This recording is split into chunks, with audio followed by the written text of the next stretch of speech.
Assalamualaikum warahmatullahi wabarakatuh. Assalamualaikum warahmatullahi wabarakatuh.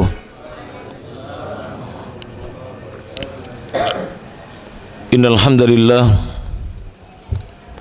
nahmaduhu wa nasta'inuhu wa nastaghfiruh wa na'udzu billahi min shururi anfusina wa sayyiati a'malina. Man yahdihillahu fala mudilla lahu wa man yudlil fala hadiya lahu. Asyhadu an la ilaha illallah wahdahu la syarika lahu wa asyhadu anna Muhammadan abduhu wa rasuluh. Ya ayyuhalladzina amanu taqullaha haqqa tuqatih wa la tamutunna illa wa antum muslimun. Ya ayuhan nasu taqu rabbakum alladhi khalaqakum min nafsin wahidah wa khalaqa minha zawjaha wa batha minhuma rijalan katsiran wa nisaa'a wattaqullaha alladhi tasaaluna bihi wal arham innallaha kana 'alaikum raqiba. Ya ayyuhalladzina amanu taqullaha wa qulu qawlan sadida yuslih lakum a'malakum wa yaghfir lakum dhunubakum wa may yuti'illaha wa rasulahu faqad faza fawzan 'azima. Amma ba'd, fa inna astaqal hadithi kitabullah wa khairal huda huda Muhammadin sallallahu alaihi wa ala alihi wasallam wa syarrul umuri muhdatsatuha fa inna kulla muhdatsatin bid'ah wa kulla bid'atin dhalalah wa kulla dhalalatin finnar. Jamaah kajian rahimani Allah wa iyyakum, alhamdulillah, puja dan puji syukur semoga selalu kita haturkan dari Allah Subhanahu wa taala. Alhamdulillah, segala puji hanya milik Allah. Alladzi bi ni'matihi, yang dengan nikmat dan karunia dari Allah Subhanahu wa taala semata tatimmus shalihat, kebaikan-kebaikan menjadi sempurna. Kita bersyukur pada Allah Subhanahu wa taala di subuh yang cerah ini, alhamdulillah, kembali kita bisa duduk di majelis ilmu di sebuah rumah di antara rumah-rumah milik Allah Subhanahu wa taala, di Masjid Imam Syafi'i Mojokerto, Jalan R.A. Basuni nomor 19F, Suko, Kabupaten Mojokerto, Jawa Timur. Mudah-mudahan hadirnya kita di majelis ilmu ini tercatat sebagai amal soleh di sisi Allah Subhanahu wa taala, yang semoga kelak amal soleh tersebut pahalanya akan memperberat timbangan amal kebajikan kita di sisi Allah Subhanahu wa taala. Amin ya rabbal alamin. Berkenaan dengan tema pembahasan kita di pagi yang cerah ini, judulnya adalah Iktida'u akhlaqi Rasulullah sallallahu alaihi wasallam, meneladani akhlaknya, budi pekertinya Rasulullah sallallahu alaihi wasallam. Poin yang pertama, al-awwal, kita ketahui bahwasanya bi'atsatur Rasul sallallahu alaihi wasallam, diutusnya Rasulullah sallallahu alaihi wasallam merupakan a'dhamu minnatin, karunia yang terbesar, alal mu'minin, atas orang-orang yang beriman. Ini poin pertama yang akan kita kaji, bahwasanya bi'tsatur Rasul sallallahu alaihi wasallam, diutusnya Nabi Muhammad sallallahu alaihi wasallam merupakan a'dhamu minnatin, karunia pemberian Allah yang terbesar alal mu'minin, atas orang-orang yang beriman. Dasarnya adalah qala Allah Ta'ala berfirman sebagaimana dalam surah Ali Imran surat nomor 3 ayat 164, al-ayah ar-rabi'atu was-sittuna wal mi'ah, ayatnya nomor 164. Allah berfirman, kata Allah, a'udzu billahi minasyaitonir rajim, laqad mannallahu 'alal mu'minin, laqad sungguh benar-benar mannallahu 'alal mu'minin, Allah telah memberikan karunia, pemberian yang besar kepada orang-orang beriman. Apa karunia Allah bagi orang-orang yang beriman? Id ba'atsa fihim rasulan min anfusihim. Id, ketika ba'atsa fihim, Allah utus di tengah-tengah mereka orang-orang beriman, rasulan min anfusihim, seorang utusan yang berasal dari diri-diri mereka.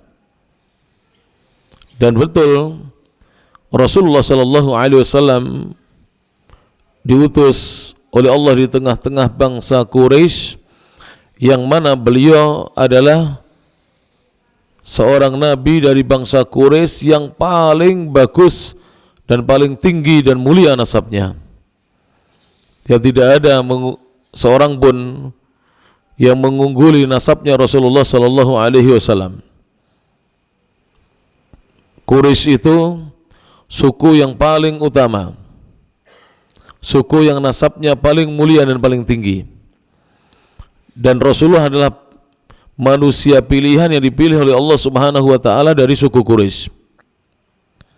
Jadi kalau para ulama mereka mengatakan bahwasanya dari keturunan Ibrahim alaihissalatu wassalam dipilihlah Ismail alaihissalatu wassalam putranya.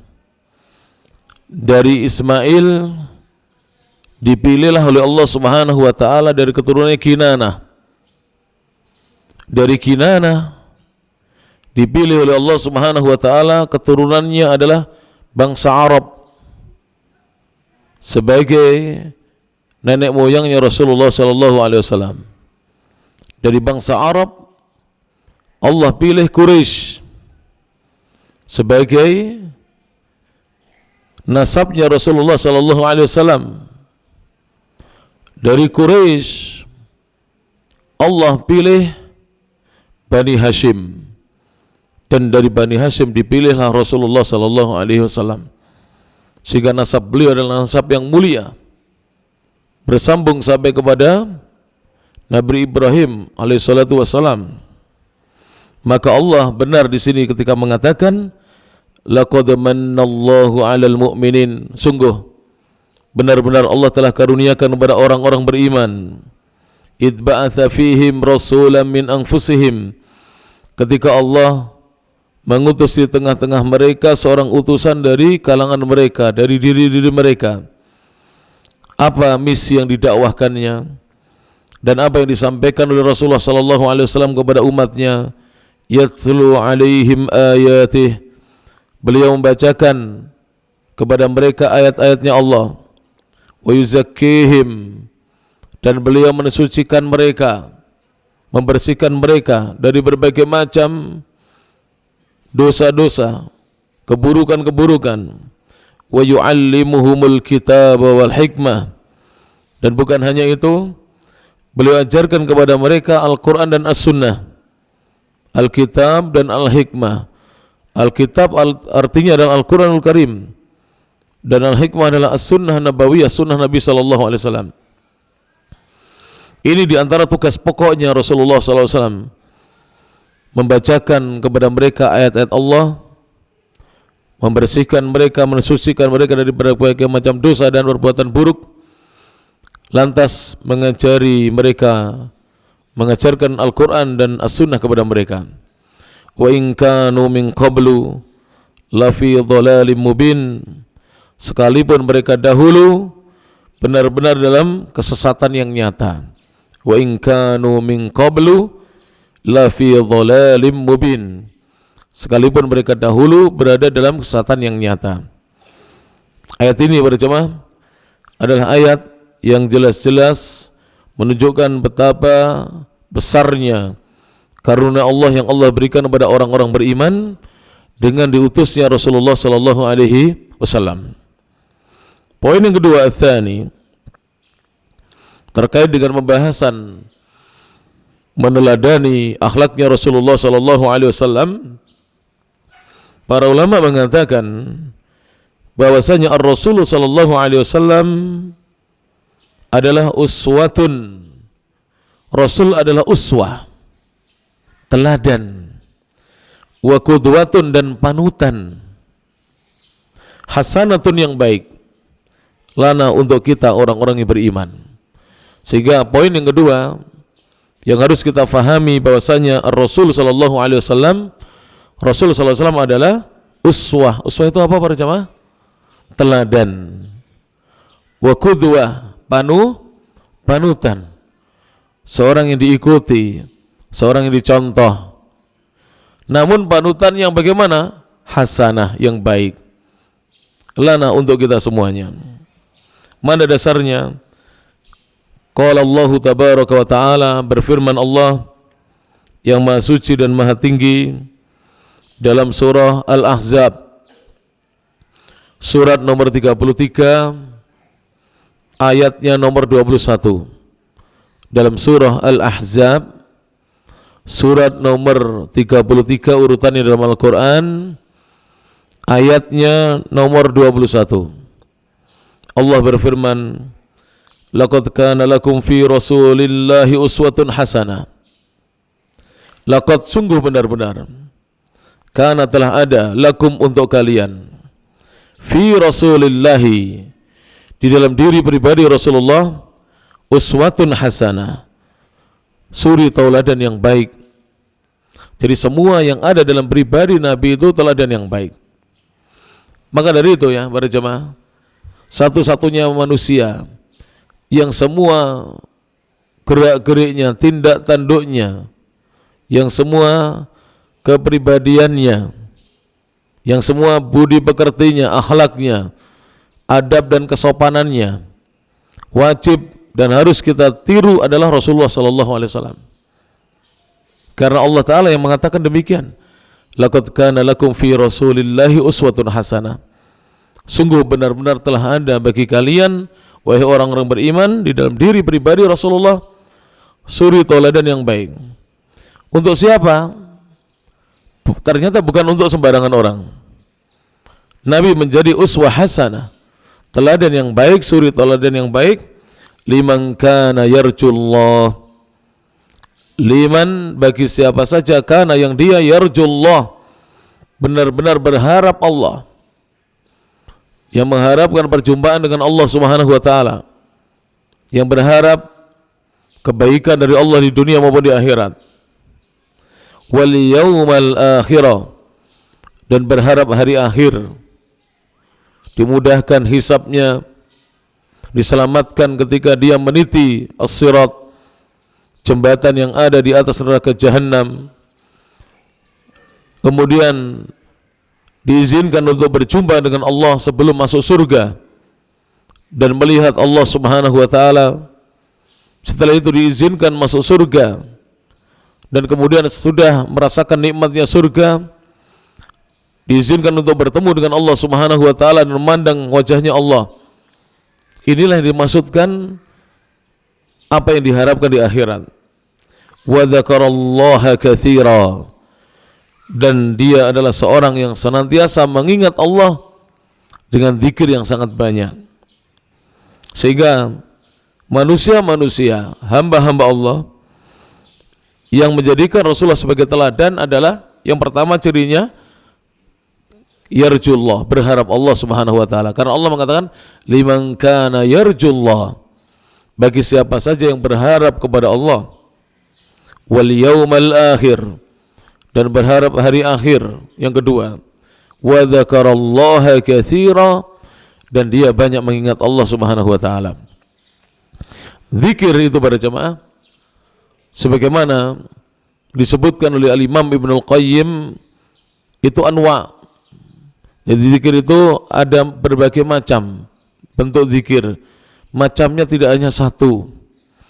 Zikir terkadang berupa al-kalimatu thayyibah. Terkadang berupa kalimat-kalimat yang baik. Contohnya apa para jemaah? Coba sebutkan kepada saya biar sedikit agak hilang rasa kantuknya. Ayo. Regua. Ya ini. Baik, regua. Regua bagian di sini. Zikir apa contohnya? Yang kalimat thayyibah apa? Ucapan subhanallah. Sebelum itu, kalau tadi kita selesai sholat, yang kita ucapan pertama apa para jemaah? Astaghfirullah. Aku mohon ampunan kepada Allah. Itu zikir. Ucapkan 3 kali saja. Sesudah sholat jangan ditambah, jangan dikurang. Astaghfirullah, astaghfirullah. Sudah? Kemudian apa lagi? Ucapan subhanallah. Artinya apa? Maha suci Allah. Masya Allah, sudah mulai ada agak bangun ya ini. Bukan hanya panjenengan, saya juga ngantuk ini para jemaah. Saya datang tadi malam ya hampir 10:30 lah kurang lebih. Subhanallah artinya apa? Maha suci Allah. Terus kemudian alhamdulillah artinya segala puji hanya milik Allah. Allahu Akbar artinya Allah Maha Besar.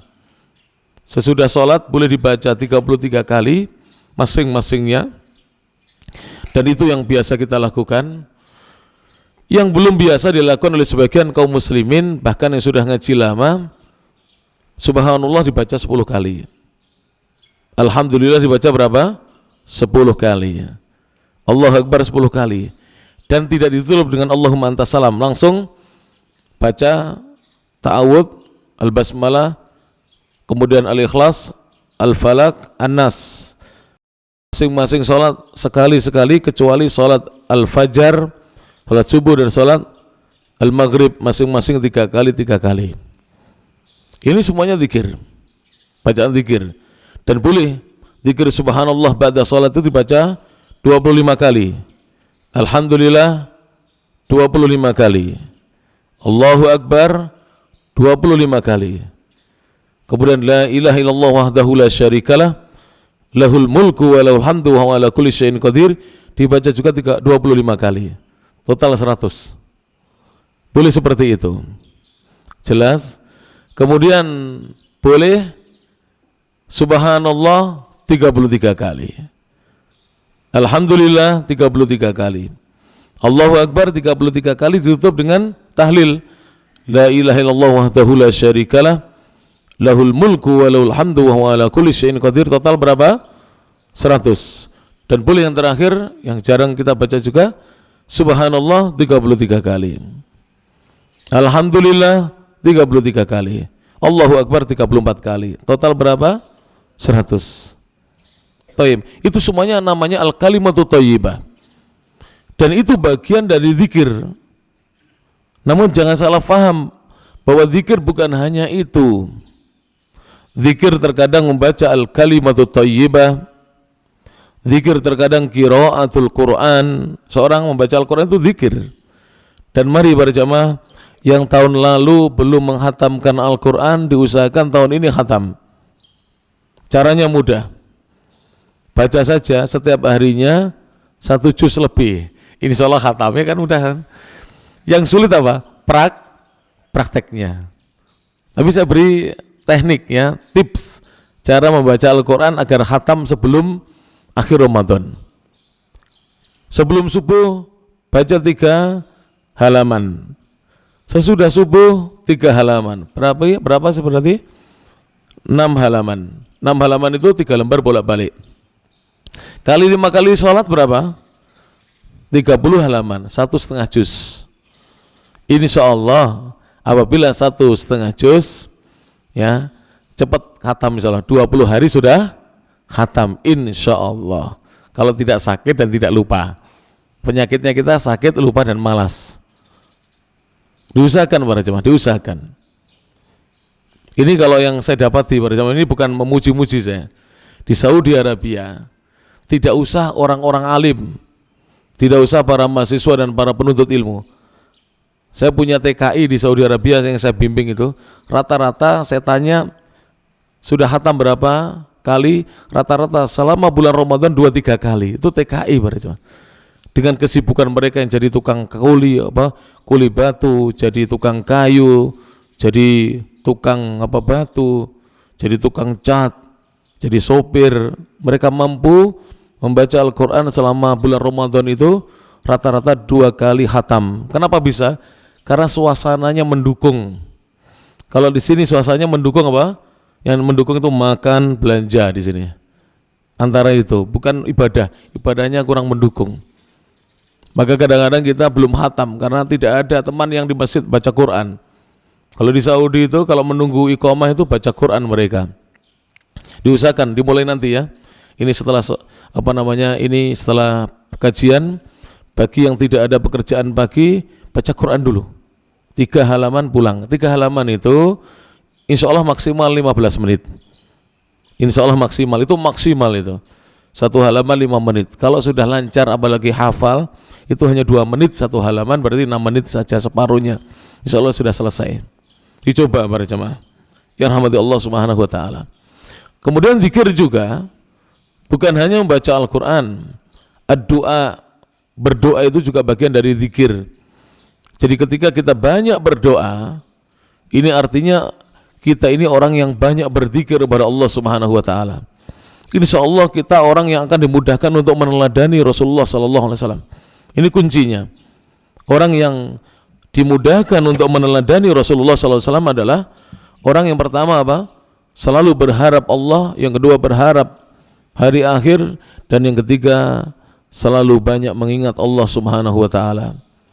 Kemudian zikir juga zikru alailah. Kata Ibnul Qayyim, di antara bentuk zikir yang lainnya adalah seorang mengingat ciptaan-ciptaan Allah. Kalau di zaman ini disebut dengan tafakur alam. Namanya tafakur alam.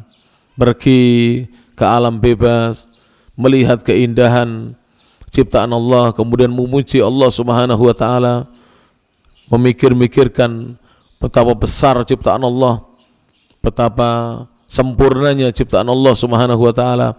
Itu juga termasuk zikir, mengingat Allah. Dan yang termasuk zikir yang kita lakukan pada kesempatan pagi hari ini apa? Duduk di masjid tidur, ini zikir ini ya. Apa? Ngaji, kajian. Mohon maaf para jemaah, tidak nyinggung siapa-siapa. Jadi pagi seperti ini kita duduk di majelis ilmu dalam rangka tholabul ilmi, ini zikir. Kenapa zikir? Karena di dalam tholabul ilmi pasti dibacakan ayat Al-Quran dan pasti dibacakan apa? Hadis-hadis Nabi. Dan pasti disebut nama Allah. Kalau kita baca ayat pasti disebut nama Allah. Qala Allahu lah, coba. Allah berfirman. Qala Rasulullah, ada nama Allahnya enggak? Bersabda Rasulnya Allah lah. Jadi menuntut ilmu termasuk zikir, mengingat Allah Subhanahu wa taala, dan banyak lagi ya. Termasuk mempelajari al-halal wal haram, itu termasuk zikir mengingat Allah Subhanahu wa taala. Taib. Kemudian yang poin yang ketiga para jemaah yang rahmati Allah taala, ats-tsalitsu, terkait dengan tema kita meneladani akhlak budi pekertinya Rasulullah sallallahu alaihi wasallam, maka kita wajib mengetahui poin yang ketiga, yaitu alamatu mahabbatillahi ta'ala, tanda seorang mencintai Allah Ta'ala adalah ittiba'ur Rasul sallallahu alaihi wasallam, yaitu seorang mau tulus ikhlas meneladani atau mengikuti sunnah Rasulnya sallallahu alaihi wasallam. Jadi kalau cinta kita kepada Allah murni, betul-betul ikhlas dan tulus, maka cinta kita itu memiliki tanda. Ada tanda-tanda yang tampak dari kecintaan kita itu, yaitu ittiba'ur Rasul sallallahu alaihi wasallam. Seorang ittiba, meneladani Rasulullah sallallahu alaihi wasallam. Sehingga ketika seorang ittiba kepada Rasul, ini tandanya dia cinta kepada Allah Subhanahu wa taala. Allah berfirman, kata Allah Subhanahu wa taala dalam surah Ali Imran surat nomor 3, nanti dicari ayatnya, ayat yang ke-31, ayatnya nomor 31. Surat Ali Imran surat nomor 3 ayat nomor 31. Allah berfirman, "Qul in kuntum tuhibbunallaha fattabi'uni yuhibbukumullahu wa yaghfir lakum dhunubakum wallahu ghafurur rahim." Allah berfirman, "Qul," katakanlah wahai Nabi Muhammad, katakan kepada para sahabatmu, katakan kepada umat Islam, in kuntum, in jika, kuntum kalian wahai umat Islam, tuhibbunallah, mencintai Allah, fattabi'uni, maka ikutilah sunnahku. Jadi di sini Allah Subhanahu wa taala memerintahkan kepada Nabi Muhammad sallallahu alaihi wasallam agar mengatakan kepada umatnya, kepada para sahabatnya radhiyallahu anhum, jika kalian betul-betul mencintai Allah, maka kewajiban kalian adalah membuktikan cinta kalian dengan apa? Mengikuti sunnahku. Kalian ikut sunnahku. Itulah bukti cinta kita kepada Allah Subhanahu wa taala. Karena mustahil orang mengaku cinta Allah tapi tidak mau mengikuti sunnah Nabi. Kenapa? Kenapa para jemaah? Kenapa mustahil seorang yang mengaku cinta Allah tapi dia tidak mau mengikuti sunnah Nabi? Karena mengikuti sunnah Nabi perintah Allah, perintahnya Allah Subhanahu wa taala, perintah zat yang kita mengaku bahwasanya kita mencintai zat tersebut, yaitu Allah taala. Maka kalau kita betul-betul mencintai Allah dengan tulus, dengan ikhlas, maka harusnya seorang muslim itu betul-betul meneladani Rasulullah, mengikuti jejaknya Rasulullah sallallahu alaihi wasallam. Makanya Allah mengatakan fattabi'uni, ikutilah oleh kalian diriku, yaitu aku Muhammad sallallahu alaihi wasallam. Maka jika kalian mengikuti aku, yuhibbukumullah, Allah akan mencintai kalian. Jadi cinta kita baru dibalas oleh Allah apabila kita melakukan apa? Al-ittiba, kita ikut dan meladani sunnah Nabi sallallahu alaihi wasallam. Kalau kita belum ittiba, Allah belum akan mencintai kita. Walaupun kita mengaku cinta kepada Allah, cinta kita ditolak, tidak diterima oleh Allah Subhanahu wa taala sampai kita mengikuti sunnah Nabi sallallahu alaihi wasallam. Makanya Allah mengatakan fattabi'uni yuhibbukumullah, ikutilah aku, niscaya Allah akan mencintai kalian. Bukan hanya mencintai kalian, wa yaghfir lakum dzunubakum, dan Allah akan mengampuni dosa-dosa kalian. Jadi kalau kita mau ittiba, meneladani Rasulullah sallallahu alaihi wasallam, maka pahalanya apa? Pertama, dicintai oleh Allah, dan yang kedua apa para jemaah? Diampuni dosa-dosa kita oleh Allah Subhanahu wa taala. Dan Allah menutup firman ini dengan firman-Nya, ayat ini dengan firman-Nya, wallahu ghafurur rahim, dan Allah zat yang maha pengampun lagi maha penyayang. Rata-rata ulama-ulama Ahlussunnah wal Jamaah, para as-salafus saleh, ketika menafsirkan ayat tersebut, surat Ali Imran surat ketiga ayat 31 tadi, mengatakan bahwa alamatu mahabbatillah, tanda seorang cinta kepada Allah adalah ittiba'ur rasul. Kalau ada dalam dirinya perbuatan mengikuti Rasul, meneladani Rasul sallallahu alaihi wasallam. Tapi kalau tidak tampak pada diri orang itu meneladani Rasul, berarti cintanya palsu. Cintanya kepada Allah tidak murni, tidak tulus. Kalau tulus, pasti dia akan meneladani Rasulullah sallallahu alaihi wasallam. Sama dengan kita para jemaah. Panjenengan ya, kita, saya sebagai seorang suami, panjenengan rata-rata sudah menikah itu, ngaku cinta kepada istri, tapi tidak pernah kita nurutin keinginan istri, kita memenuhi keinginan istri kita. Cinta enggak kira-kira ya para jemaah?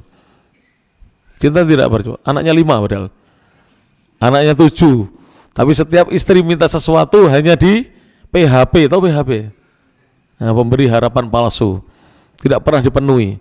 Ini cintanya dipertanyakan. Cintanya dipertanyakan para jamaah rahmatullahi taala. Maka wujudkan cinta kita kepada Allah dengan kita mengikuti sunnah Nabi sallallahu alaihi wasallam. Kemudian para ulama mengatakan wa thamratu, kalau tadi tanda cinta kepada Allah adalah ittiba, sekarang wa thamratu, dan buah dari ittiba'ir rasul, mengikuti Rasulullah sallallahu alaihi wasallam, apa buahnya? Ada 2. Husulu mahabbatillah, mendapatkan cintanya Allah, buahnya adalah mendapatkan cintanya Allah. Dan yang kedua, wa maghfiratihi, dan mendapatkan ampunan darinya. Subhanallah. Gak usah susah-susah para jamaah ya. Mudah-mudahan semuanya bisa mengamalkan. Yang celananya masih belum menggantung, belum betul-betul di atas mata kaki, sepulang dari pengajian ini yang masih isbal, itu langsung pergi ke tukang jahit, Pak. Dijahitkan. Pak, tolong Pak, ini celana saya diukur Pak, tapi saya masih kerja di PNS atau ASN, tolong yang penting di atas mata kaki sedikit aja Pak, saya kalau agak tinggi malu Pak, nanti saya dihina teman-teman saya, dibully, dah sedikit aja. Itu baru panjenengan berarti ittiba kepada Nabi SAW. Jenggot juga begitu. Ya kecuali bapak-bapak dari anggota Polri atau TNI tunggu pensiun baru bisa praktek, atau jadi intelnya TNI atau Polri. Banyak teman-teman jamaah saya itu jadi intelnya itu bisa, jenggotnya dipelihara, rambutnya gondrong juga bisa, masya Allah ya. Insya Allah demikian. Amalkan sunnah Nabi SAW semampu kita. Ya kalau tidak bisa, kalau belum bisa, insya Allah Polri boleh celananya cingkrang, itu banyak bapak-bapak Polri kita. Saya punya banyak jamaah anggota polisi yang masih aktif, celananya cingkrang-cingkrang, tidak ditegur oleh komandannya, nggak ada hubungan, yang penting rapi. Anggota TNI itu kan harus rapi, ya Polri juga harus rapi, gagah begitu, tidak boleh kedodoran bajunya ya, tidak boleh, harus rapi itu penampilannya, menunjukkan kegagahannya. Silakan diamalkan sunnah-sunnah Nabi SAW. Apa yang bisa kita amalkan dari sunnah walaupun sedikit, jangan ditinggalkan semuanya. Apa yang masih bisa kita amalkan, kerjakan. Jangan semua sunnah ditinggalkan. Tidak bisa jenggot ya celana, tidak bisa celana, apa sunnah-sunnah Nabi yang bisa kita kerjakan? Misalnya makan tangan kanan, karena banyak kaum muslimin, dan ini yang musibah, makannya di masjid. Yang musibah lagi, buka puasa tangan kiri. Jadi makannya di masjid, buka puasa tangan kiri. Ini kan musibah besar bagi kaum muslimin. Coba lihat nanti teman-teman kita kadang-kadang minum juga begitu. Minum begini tidak boleh ya. Ini dipegang dengan tangan kiri, kemudian tangan kanan itu begini tidak boleh. Jadi seperti ini prakteknya, tidak boleh ini. Ini tangan kiri, tidak boleh. Minum itu kata para ulama tidak boleh dua tangan, satu tangan. Minum itu tidak boleh dua tangan, satu tangan para jamaah rahmatullah ta'ala. Jadi dua tangan itu makruh. Kalau tangan kiri haram.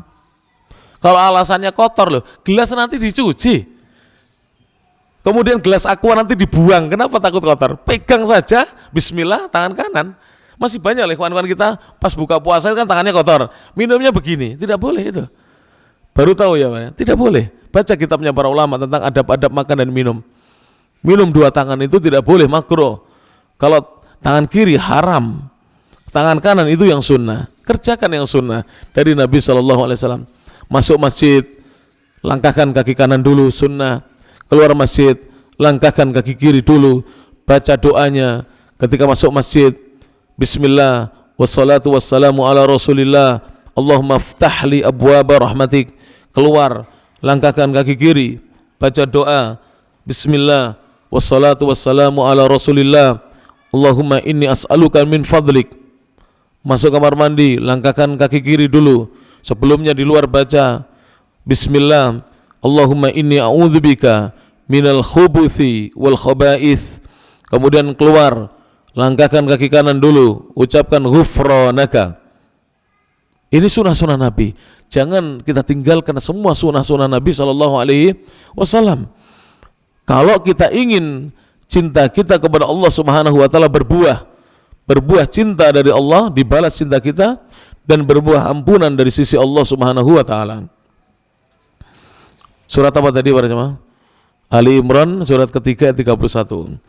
Kemudian poin yang keempat terkait judul pembahasan kita, meneladani akhlak Rasulullah sallallahu alaihi wasallam, yang keempat adalah bi'tsatur Rasul sallallahu alaihi wasallam, diutusnya Rasulullah sallallahu alaihi wasallam adalah dalam rangka li'itmamil akhlaqil fadilah, li'itmami, untuk menyempurnakan al-akhlaqi, akhlak-akhlak, budi pekerti al-fadilah, yang utama. Jadi para nabi itu sudah mengajarkan akhlak para jemaah. Para nabi dan para rasul semuanya sudah mengajarkan apa? Akhlak. Tidak mungkin para nabi dan para rasul akhlaknya buruk. Mereka semuanya teladan dan panutan bagi umatnya masing-masing, bagi kaumnya masing-masing. Namun tugasnya Rasulullah adalah menyempurnakan. Karena dahulu belum sempurna. Akhlak yang diajarkan oleh Allah Ta'ala kepada para nabi terdahulu belum sempurna, dan disempurnakan di zamannya Rasulullah SAW. Mana dasarnya? Rasulullah SAW bersabda dalam hadis ma rawahu al-Bazzar, yang diriwayatkan oleh Imam al-Bazzar fi musnadihi, dalam kitab Musnad al-Bazzar, an Abi Hurairah radhiyallahu anhu, dari sahabat yang mulia Abu Hurairah radhiyallahu anhu, Nabi bersabda, innama bu'ithu liutammima makarimal akhlak. Innama sungguhnya, bu'ithu aku diutus oleh Allah Ta'ala, liutammima untuk aku sempurnakan makarimal akhlaki, akhlak-akhlak yang mulia. Jadi Rasulullah diutus oleh Allah Subhanahu wa Ta'ala dalam rangka untuk menyempurnakan akhlak-akhlak yang mulia yang menjadi warisan dan ajaran dari para nabi dan para rasul sebelumnya. Jadi akhlak mulia itu sebenarnya sudah menjadi ajaran dan warisan dari para nabi dan rasul sebelumnya. Namun Rasulullah diutus dalam rangka untuk menyempurnakannya. Disempurnakan oleh Allah Subhanahu wa Ta'ala melalui Rasulnya sallallahu alaihi wasallam. Kita beri contoh ya para jamaah ya. Di antara akhlak mulia yang diajarkan oleh Rasulullah sallallahu alaihi wasallam. Taib. Kalau di zaman dahulu ya, di zaman dahulu itu tidak ada tuntunan seperti yang diajarkan oleh Allah Ta'ala kepada Rasulnya sallallahu alaihi wasallam. Saya beri contoh saja ya. Contohnya adalah makan sahur. Jadi makan sahur itu adalah kekhususan bagi umatnya Rasulullah sallallahu alaihi wasallam. Yang mana di zaman dahulu Ahlul Kitab sudah ada perintah puasa. Sudah ada perintah puasa. Namun belum ada syariat untuk makan sahur. Allah menyempurnakan dengan diutusnya Rasulullah sallallahu alaihi wasallam. Oleh karena itu, para jamaah yang rahmati Allah Ta'ala, diusahakan setiap dari kita ini tidak meninggalkan makan sahur, walaupun hanya seteguk air. Karena Rasulullah sallallahu alaihi wasallam mengatakan dalam sabdanya yang sahih, tasahharu, makan sahurlah kalian, fa inna fis sahuri barakah, karena sungguhnya di dalam makan sahur kalian ada keberkahan. Tasahharu, makan sahurlah kalian, fa inna fis sahuri barakatan, sungguhnya dalam makan sahur itu ada keberkahannya. Bahkan makan sahur itu ada tuntunan yang mungkin di antara kita belum amalkan. Kalau sudah, alhamdulillah, pujilah Allah. Yang belum, besok ya para jamaah. Yaitu hadis Rasulullah sallallahu alaihi wasallam. Rasulullah mengatakan, ni'ma sahuril mu'min at-tamru, sebaik-baik makanan sahur yang dikonsumsi oleh seorang mukmin adalah kurma. Siapa yang tadi sudah para jamaah? Makan sahur didahului dengan kurma dulu, baru nasi, baru lauk, baru minum teh, baru minum air. Yang belum besok. Kenapa ini saya sampaikan? Karena ini termasuk sunnah yang dilupakan di zaman ini. Kebanyakan kita hanya berbuka puasa dengan kurma. Dan masjid-masjid pun kebanyakan hanya menyediakan buka puasa berupa apa? Kurma. Diusahakan ya, masjid ini diusahakan. Bapak-bapak yang punya duit banyak, beli kurma 1 kardus, titipkan ke takmir. Takmir, tolong nanti sebelum subuh, kalau ada yang datang duluan, taruh kurma di depan sini. Nanti ketika mau adzan disimpan, biar nggak lupa nanti dimakannya, disimpan. Biar yang datang duluan bisa sahur dengan apa? Dengan kurma. Karena Nabi mengatakan ni'ma sahuril mu'min, ni'ma sahurul mu'mini, senikmat-nikmat, sebaik-baik makanan sahur yang dikonsumsi oleh seorang mukmin adalah at-tamru, kurma. Tahu khasiatnya para jemaah? Apa khasiat kurma? Khasiat kurma apa? Kurma itu disebutkan oleh Al-Imam Ibnul Qayyim, bukan saya. Beliau ini pakarnya kesehatan, beliau itu pakarnya apa? At-Tibun Nabawi, kesehatan cara Nabi. Kata beliau, kurma itu to'am. Apa kurma itu? Makanan. Kurma itu makanan. Kemudian yang kedua, kurma itu adalah apa? Gizi. Yang ketiga, kurma itu fakihah, buah. Jadi kalau kita makan kurma, itu seperti kita makan buah yang berserat. Kan kita butuh, Pak. Jangan sampai makanan tiap hari itu tidak ada seratnya yang mengandung buah atau sayuran yang berserat. Berapa tadi? To'am, makanan.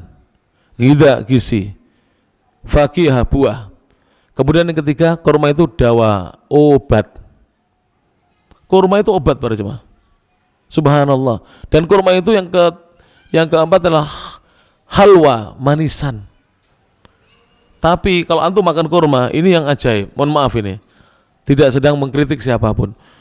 Kita kalau kebanyakan makan gula, ya, mengkonsumsi gula, ya, makanan kita banyak mengandung gula, minuman kita gula, bahkan kalau tidak manis kita tidak mau.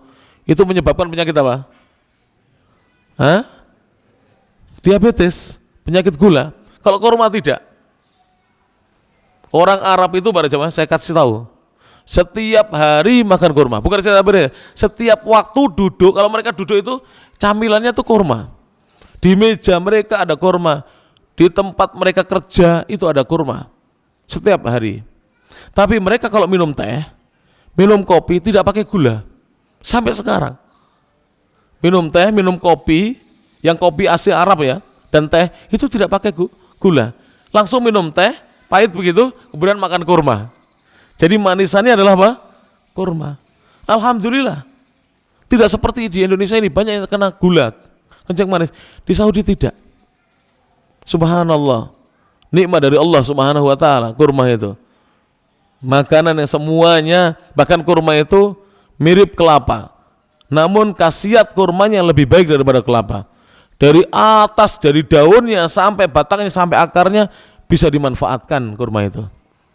Saya pernah bertanya kepada salah satu guru saya, Syekh, katanya kurma dari atas sampai bawah bisa dimanfaatkan. Ya, bagaimana dengan bijinya? Saya belum tahu waktu itu. Dijawab oleh salah satu guru kami, saya lupa siapa yang menjawab waktu itu, tapi saya masih ingat, terngiang-ngiang.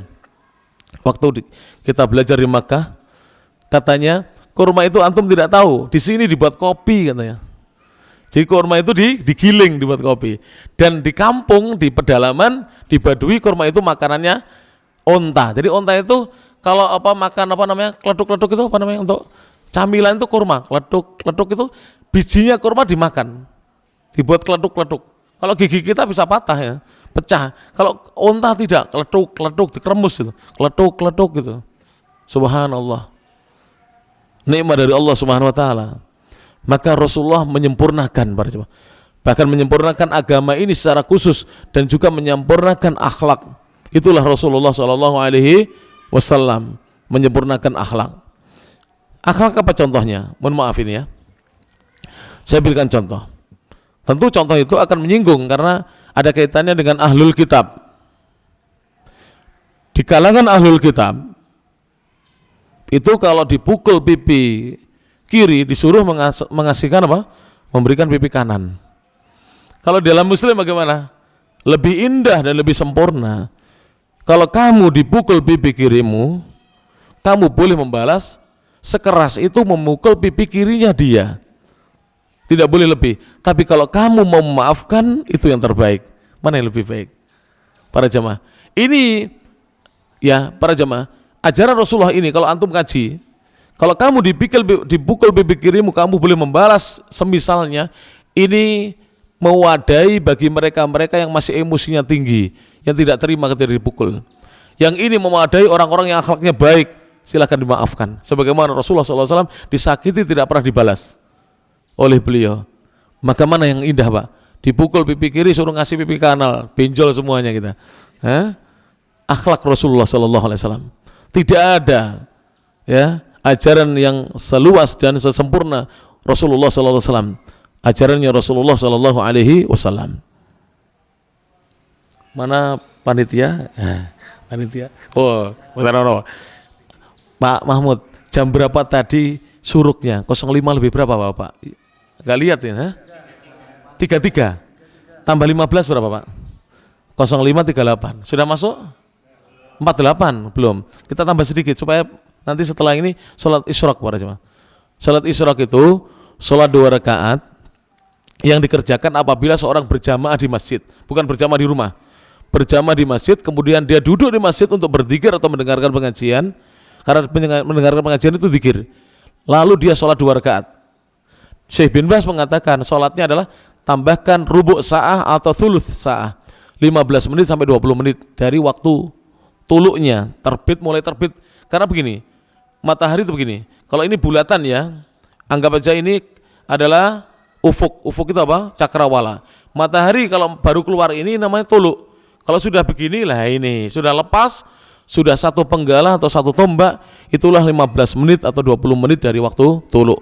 Wallahu a'lam bishawab. Dan itu pendapatnya Syekh Abdul Aziz bin Abdullah bin Baz rahimahullah taala, yang sampai detik ini saya pegangi dan dipegangi oleh rata-rata penuntut ilmu yang pernah belajar di kerajaan Saudi Arabia.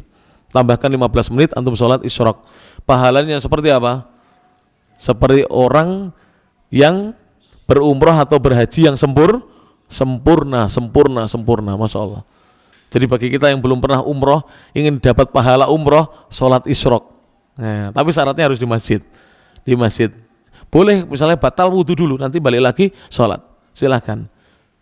Alhamdulillah di sini ada pengajian enak Pak. Kalau tidak ada pengajian itu hawane ngantuk Bukan panjenengan, saya juga gitu lah. Nunggu isyraq ngantuk Tapi kalau ada pengajian minimal lah ya, ada ilmu yang bisa kita dapatkan. Setelah itu kita sholat nikmat berjamaah. Habis itu pulang silahkan. Yang mau kerja, yang mau melanjutkan perjalanannya silahkan. Ya, yang mau istirahat silahkan. Maksudnya saya melanjutkan perjalanan Pak. Panjenengan mau istirahat lagi nggak apa-apa. Kalau di Saudi Pak, setelah pagi isyraq begini mereka pulang itu tidur Pak. Di bulan puasa mereka baru bangun menjelang zuhur. Di sana kerjanya kalau bulan puasa itu pada zuhur. Kayak isu-isu nyambut gawe di Saudi. Tapi rezekinya lebih banyak daripada kita. Kapan-kapan saya ceritakan. Sengaja saya imit-imit di pengajiannya. Saya sedikit-sedikit nanti saya ceritakan kenapa orang Saudi lebih kaya daripada kita, ada rahasianya. Nanti saya sampaikan rahasianya supaya panjenengan bisa mendapatkan rahasia itu. Rahasianya apa? Sholat subuh berjamaah kemudian duduk di masjid. Kenapa? Ya, Nabi pernah berdoa dikala Nabi masih hidup. Allahumma barik li ummati fik bukuriha. Ya Allah, berikanlah keberkahan kepada umatku di pagi harinya. Sebagian guru-guru saya mengatakan kalau dia awali dengan sholat tahajud, luar biasa itu keberkahannya. Makanya orang Saudi begitu, walaupun setelah itu tidur, rezekinya lebih banyak daripada kita yang kerja. Tidur mereka. Bahkan dulunya di zamannya Raja Fahad dan Raja Abdullah. Ya, saya pulang kan di zamannya Raja Salman. Dulu ketika masih zaman Raja Fahad dan Raja Abdullah di Saudi itu mereka kalau buka toko itu jam 11 atau ba'da zuhur. Kemudian oleh Raja Abdullah dirubah aturannya. Tidak boleh begadang malam. Dulu orang Saudi itu sampai subuh tidak tidur Pak. Sekarang tidak boleh kecuali Ramadan aja. Boleh kalau Ramadan kan kita beribadah. Kalau dulu begadang mereka. Mereka baru tidur setelah sholat subuh, nanti tidur sampai jam 11 bangun terus Sekarang tidak. Sekarang mereka sudah jam 8 sudah kerja, sudah aktif sejak zamannya Malik Abdullah rahimahullah sudah meninggal. Kakaknya Malik Salman. Tapi mereka kalau jam 8 nggak seperti kita, nggak langsung kerja, nyantai dulu, ngopi-ngopi, ngeteh-ngeteh. Jadi saya kalau ke kantornya mereka itu, ya saya ya Syekh, anak mau ngurus ini katanya, stari, duduk, ayo kita ngopi-ngopi dulu, teh dulu. Jadi dijak ngopi ngeteh dulu, tapi di kantor, bukan di warung, kantor itu nyawantai itu. Wes santai, slow kerjanya itu, slow itu. Kalau kita nggak sabar itu, ya kalau kita nggak sabar menghadapi mereka tuh, nanti 1,5 jam baru dilayani kita, slow begitu. Karena mereka nggak biasa kerja pagi mereka itu, tidak biasa Pak. Tapi rezekinya mengalahkan kita. Insya Allah yang lainnya akan saya sampaikan ya dalam pertemuan yang akan datang. Ya ben tundang mana aku.